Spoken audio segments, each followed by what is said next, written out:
Aujourd'hui, c'est la fête, la grande fête.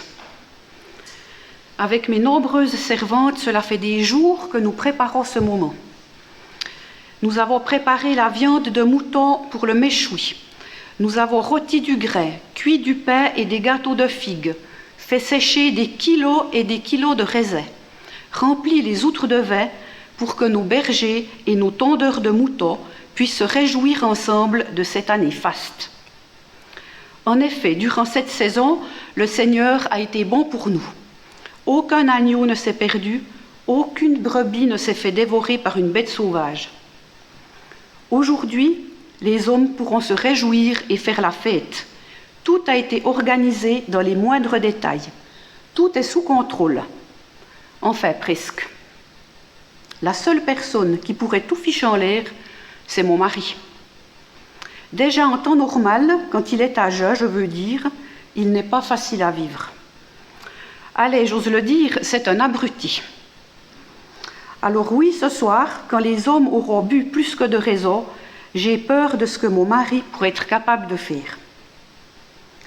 Tard dans la nuit, au moment où je commence à me détendre et à me dire que pour une fois tout se passe bien, j'entends des éclats de voix dominés par la voix de stentor de mon mari hors de lui. Tout à coup, j'entends beaucoup de va-et-vient, mais il fait trop sombre pour que j'arrive à comprendre ce qui se passe jusqu'à ce que des bruits de pas arrivent jusque vers moi. C'est un serviteur de mon mari, il est tout essoufflé, mais sans reprendre sa respiration, il me décrit la situation. Notre maître vient de renvoyer méchamment les messagers que David avait envoyés pour le saluer. Il venait demander un peu de nourriture pour lui et ses hommes en signe de remerciement pour leur protection et leur bonté durant tout le temps qu'ils ont passé à nos côtés. C'est bien grâce à eux que nous n'avons perdu aucune bête. Les hommes de David sont repartis furieux. J'ai peur de ce qui pourrait arriver.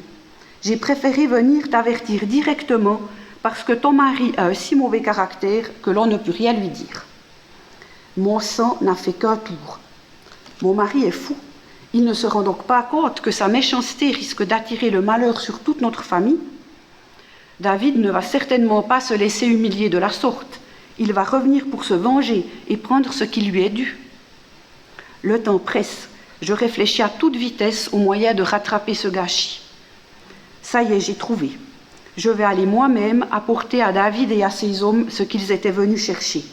Et hop, 200 pains, 2 outres de vin, 5 moutons rôtis découpés prêts à manger, du grain rôti, des raisins secs, des gâteaux, tout ça chargé sur des ânes.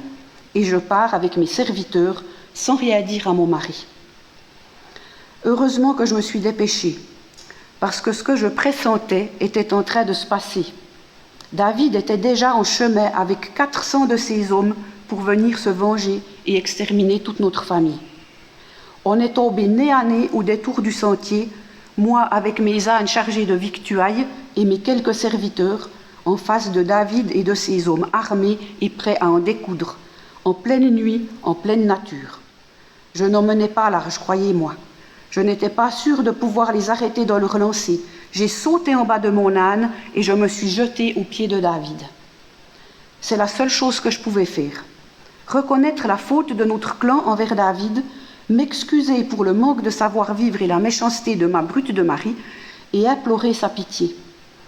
Mais je n'avais rien vu de tout ça, sinon ça ne se serait pas passé de cette façon.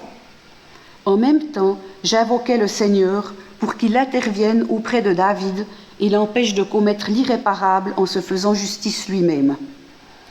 J'ai aussi pu dire à David que je savais et que je croyais qu'il était le futur roi d'Israël, selon la volonté de Dieu. J'ai même osé lui demander de se souvenir de moi quand sa royauté serait établie. J'étais tellement bouleversée que j'ai sorti tout ce que j'avais sur le cœur sans savoir si cela suffirait à calmer sa fureur.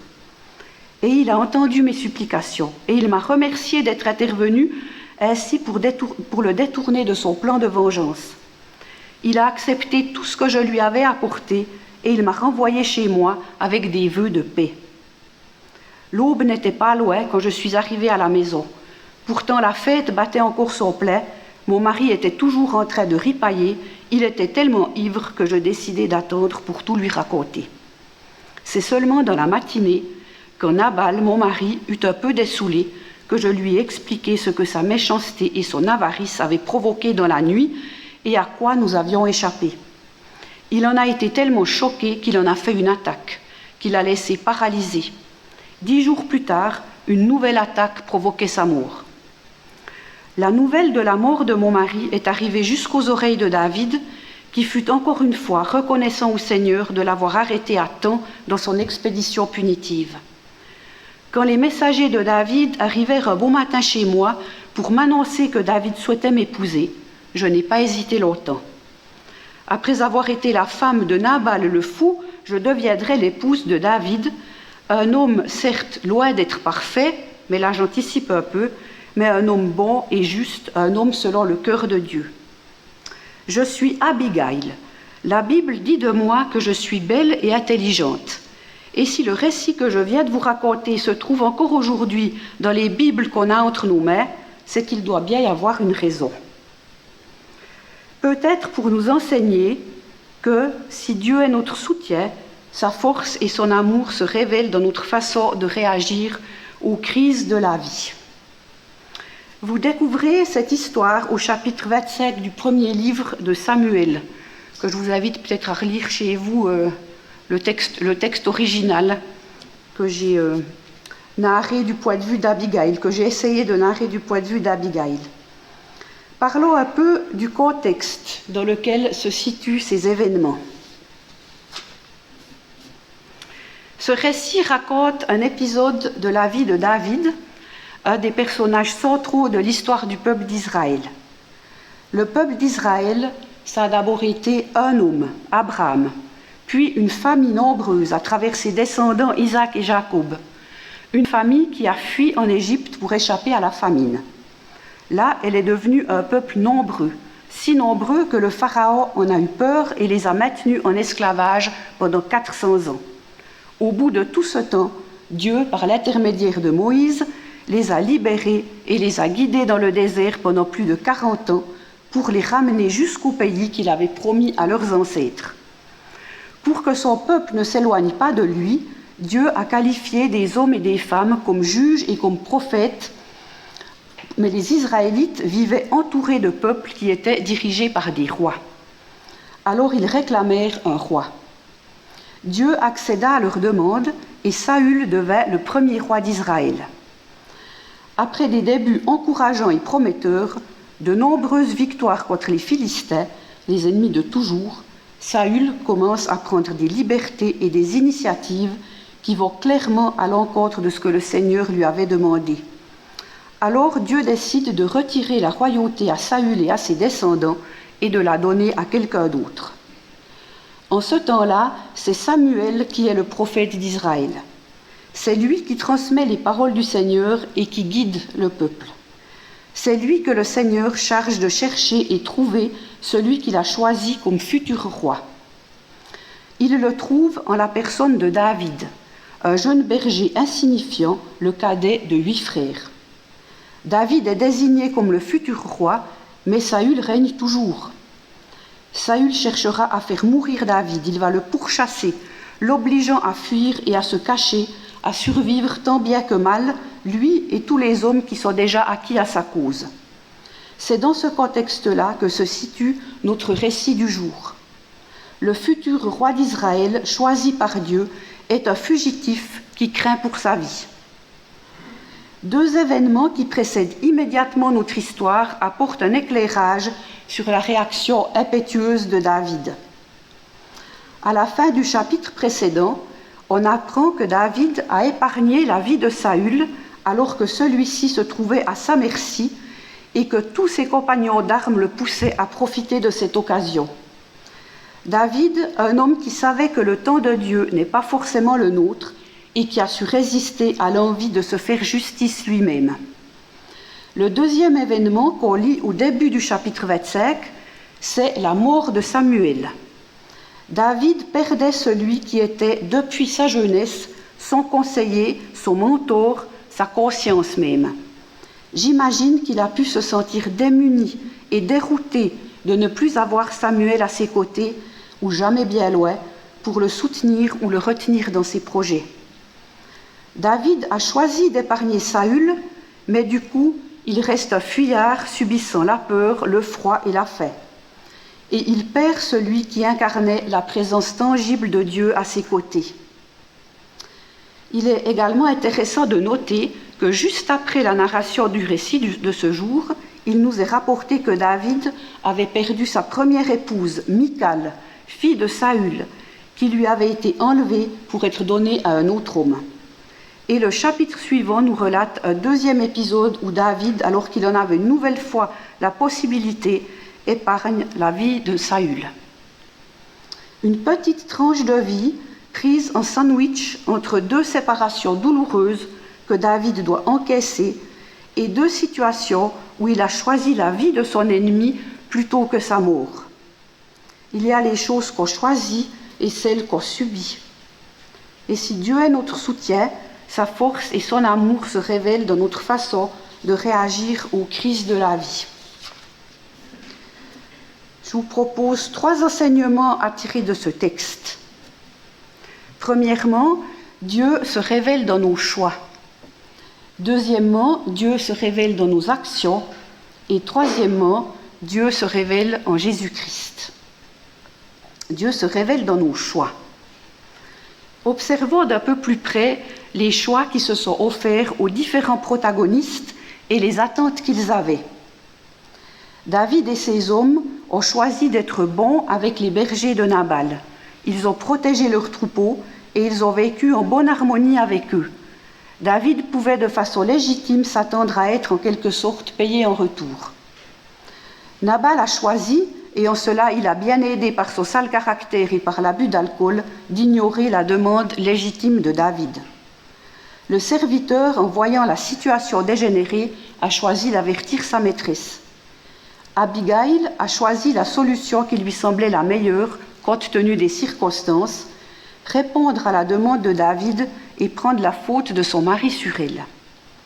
David a choisi de se venger, mais grâce à l'intervention d'Abigail, il a choisi d'abandonner son projet de vengeance.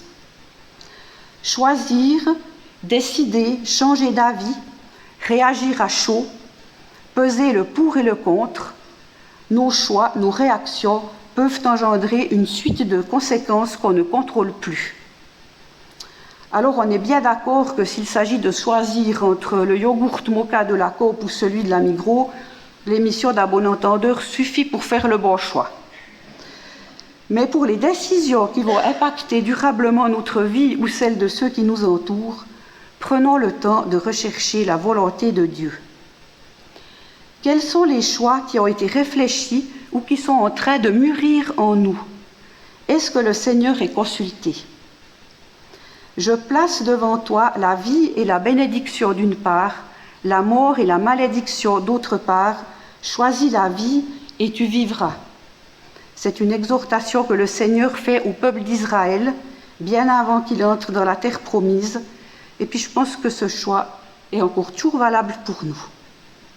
Et qu'en est-il des décisions que nous sommes parfois amenés à prendre dans l'urgence? Pas le temps de tergiverser. C'est peut-être même une question de vie ou de mort, comme dans notre récit. La première chose pour faire le bon choix dans l'urgence, c'est apprendre à faire les bons choix en situation normale. Si nous nous tournons tout naturellement vers le Seigneur pour rechercher sa présence, sa volonté et sa paix dans la vie de tous les jours, nous le ferons d'autant plus en situation de stress ou de crise. Deuxièmement, pour faire le bon choix dans l'urgence, c'est mieux d'être en état de réagir sainement et de ne pas nous mettre délibérément dans des situations qui nous font perdre le contrôle de nous-mêmes à la moindre contrariété. Si on est lucide sur soi-même, chacun connaît son ou ses zones de tension. Soyons-y attentifs. Pour Nabal, c'était un sale caractère et un problème de boisson, combinaison explosive. J'ai l'impression d'insister sur ce Nabal qui était un abruti, mais c'est vraiment la Bible qui le dit. Hein. Il était vraiment...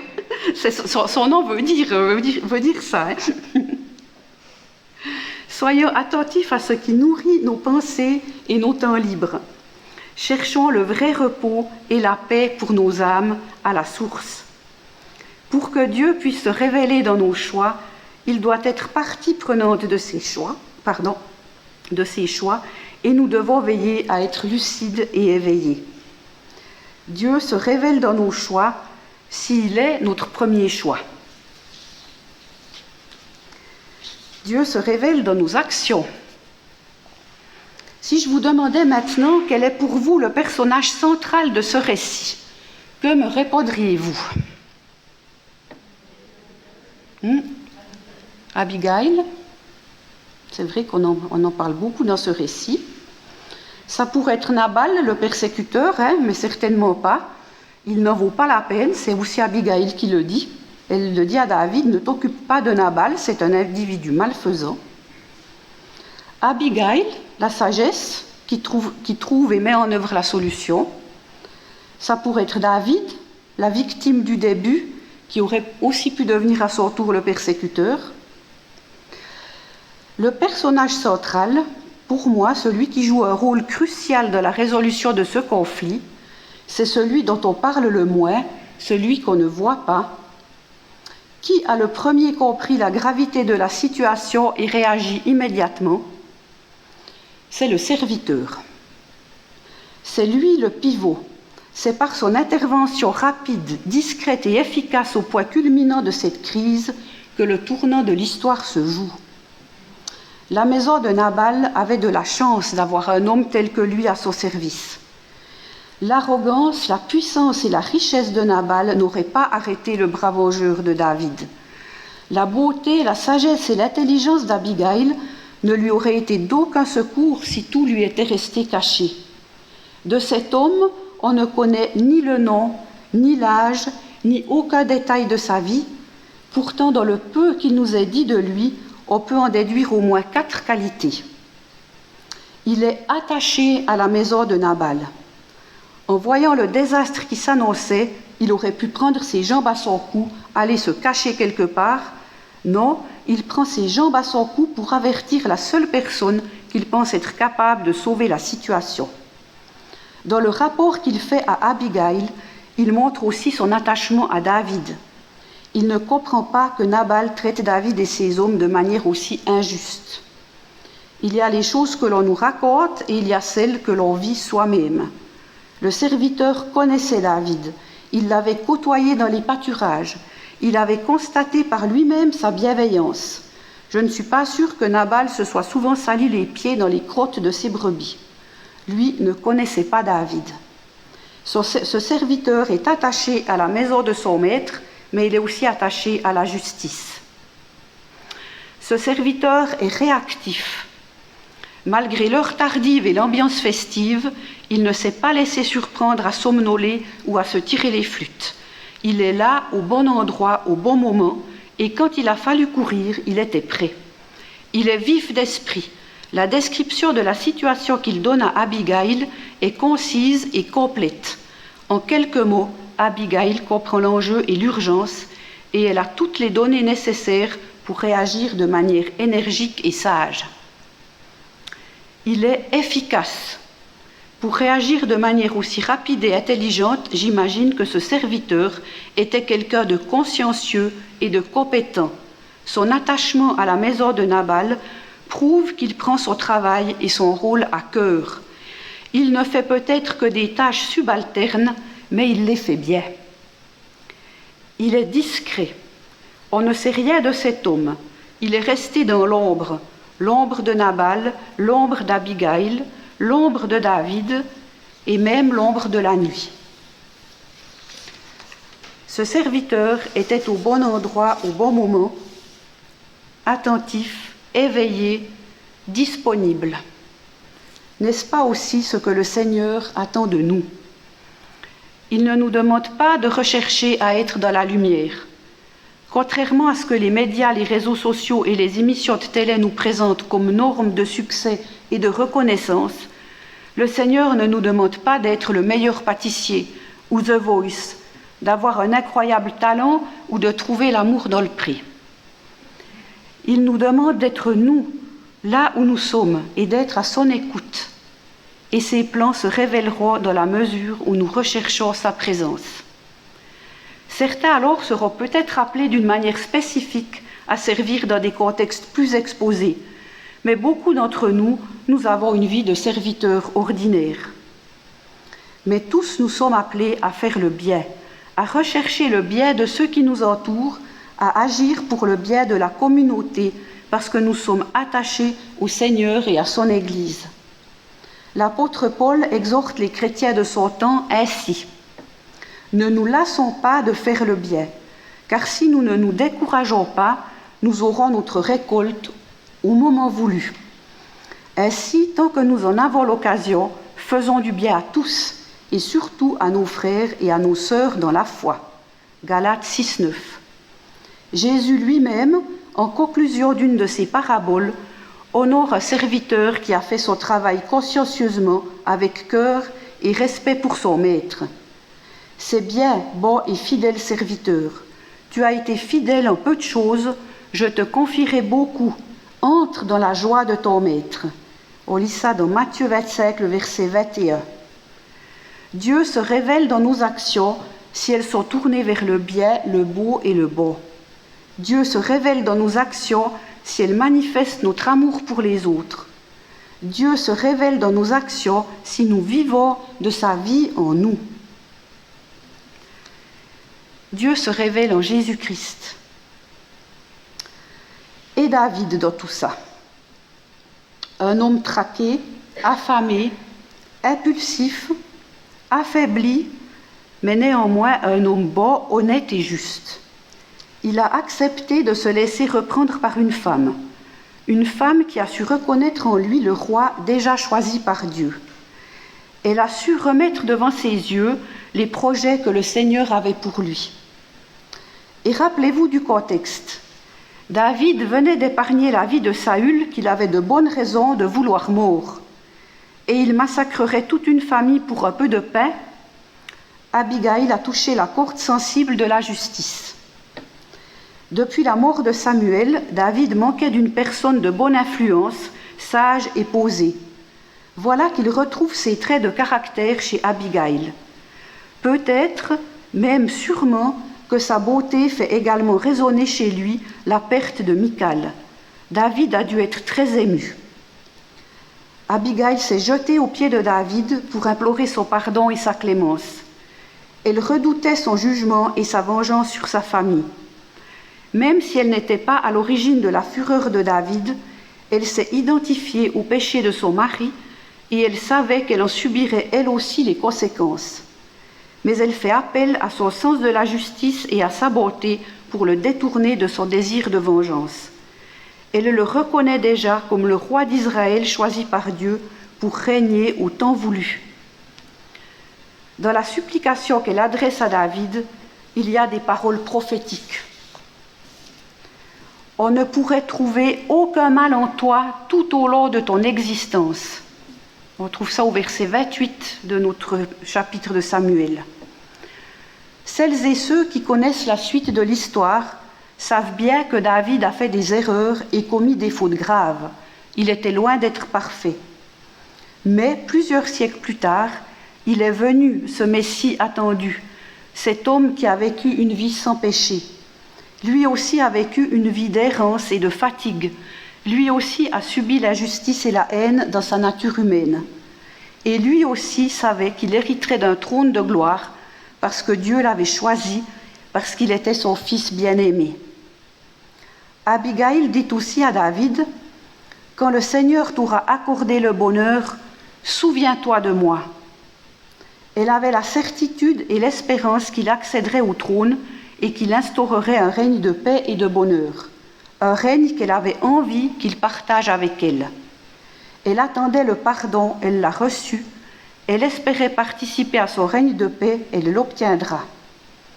Ces mots ont eux aussi un écho jusque dans les évangiles.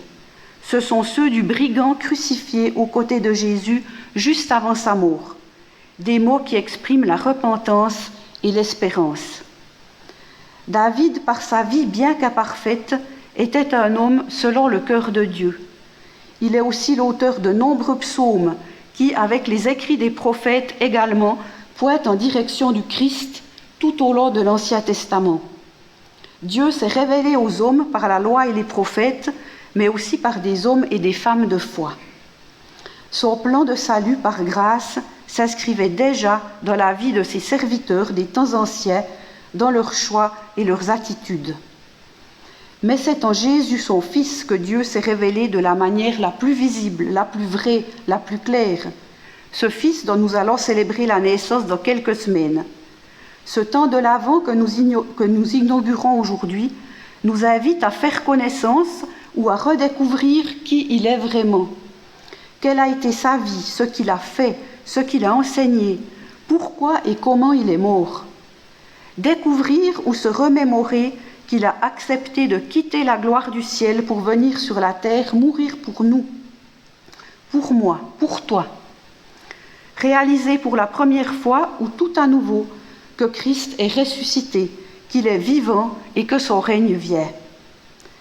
Apprendre à connaître Christ au travers des récits de l'Ancien et du Nouveau Testament, approfondir cette connaissance dans ce que nous entendons de lui au contact des frères et sœurs nous pousse à faire un choix, ce premier choix qui influence tous les autres.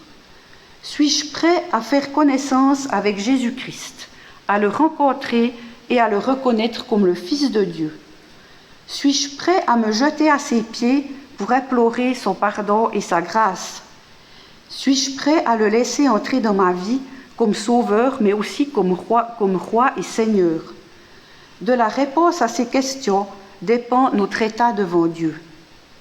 Comme Nabal, nous pouvons rester dans la colère et encourir le jugement de Dieu. Comme le serviteur, nous pouvons nous mettre au service de ce maître bon et patient.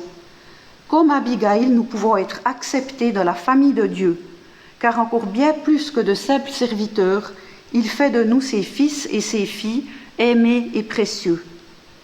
Si Dieu est notre soutien, sa force et son amour se révèlent dans notre façon de réagir aux crises de la vie.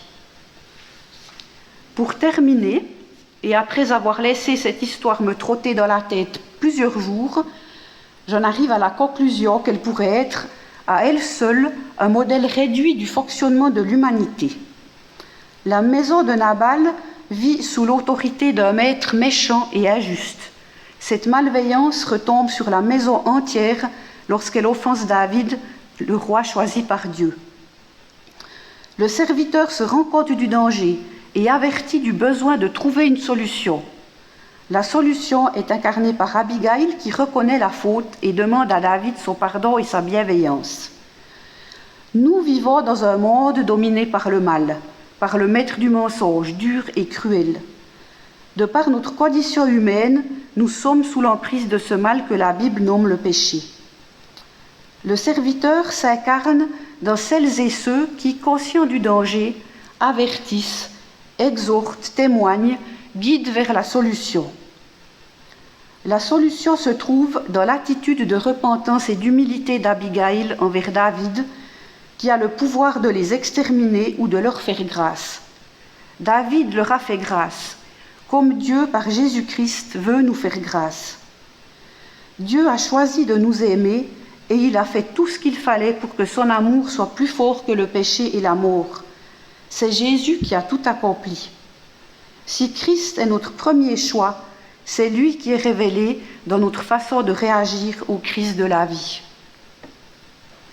Je vous laisse avec quelques questions en guise d'application pratique, peut-être pour ces jours qui viennent. Quels sont les choix qui s'offrent à moi dans cette semaine qui s'ouvre ou dans des projets à plus long terme? Comment est-ce que je pourrais consulter le Seigneur à ce sujet et rechercher sa volonté? Dans quel domaine suis-je encouragé à m'engager en tant que serviteur? Et puis la troisième question, est-ce que Dieu s'est déjà révélé à moi en Jésus-Christ? Dans ce temps de l'Avent, de l'attente, qui devrait être un temps propice à la réflexion, essayons de faire des choix qui nous engagent pour le bien de ceux et celles qui nous entourent. Amen.